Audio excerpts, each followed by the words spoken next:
کسی کی بھینس بہتی ہوئی جا رہی ہے،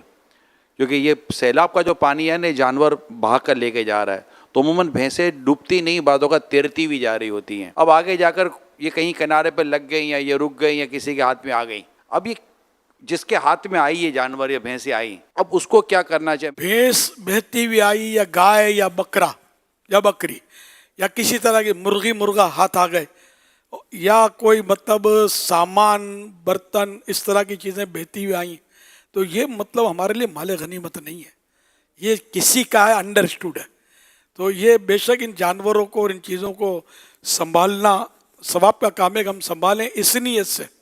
کہ ہم اس کے مالک کو تلاش کریں گے. اب اس میں شریعت کے معاملات یہ ہوں گے کہ جیسے ہم مالک کو تلاش کریں اس کے، اب مالک کا بھی ظاہر پتہ چلنا آسان نہیں ہے. تو اگر ہم نے مالک کو، اب پانی کے ہوتے ہوئے آپ تلاش نہیں کر سکتے، تھوڑا اس کو سنبھالنا پڑے گا. پھر پانی اترے گا تو یہ آبادیوں کا پتہ چلے گا کہ یہاں آبادیاں، لوگ وہاں جمع ہوں گے، تو وہاں کسی حکمت عملی سے معلومات کریں کہ یہ بھینس اس طرح کی، یا کسی کی بھینس بہہ گئی تھی تو یہ معلوم کرے، کسی کا بکرا بہہ گیا تھا تو وہ معلوم کرے، کہ اس طرح پتہ لگائے. پھر اس کو نشانی پوچھ کر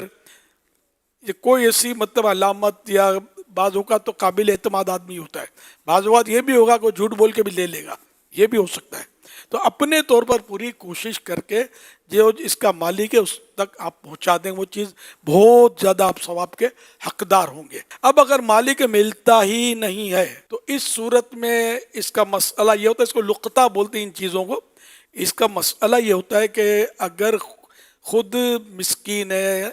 غریب ہے، حقدار ہے، تو وہ چیز اب خود رکھ سکتا ہے، یا کسی حقدار کو دے دے، یا مسجد مدرسے کے چندے میں بھی اس کو دے سکتا ہے.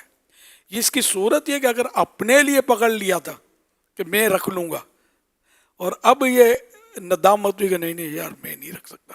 تو اب تو یہ فرض ہو گیا تھا کہ اس کو تلاش کرے، اور اگر وہ نہیں ملتے تو اب یہ اپنے لیے نہیں رکھ سکتا. جب مالک کی امید قطع ہوئی، نہ مسجد یا مدرسے کے چندے میں دے سکتا ہے اس کو، اب اس کو یہ کسی ایسے شخص کو دے گا جس کو زکوٰۃ کا جو حقدار ہوتا ہے، ایسے غریب مسکین کو وہ دے گا یہ چیز. 29 اگست 2025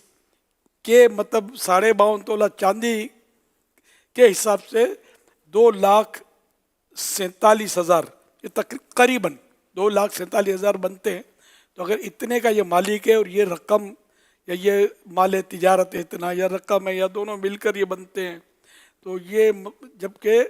قرضے وغیرہ میں ڈوبے ہوئے نہیں ہیں، تو اتنے کا مالک ہے تو یہ صاحب نصاب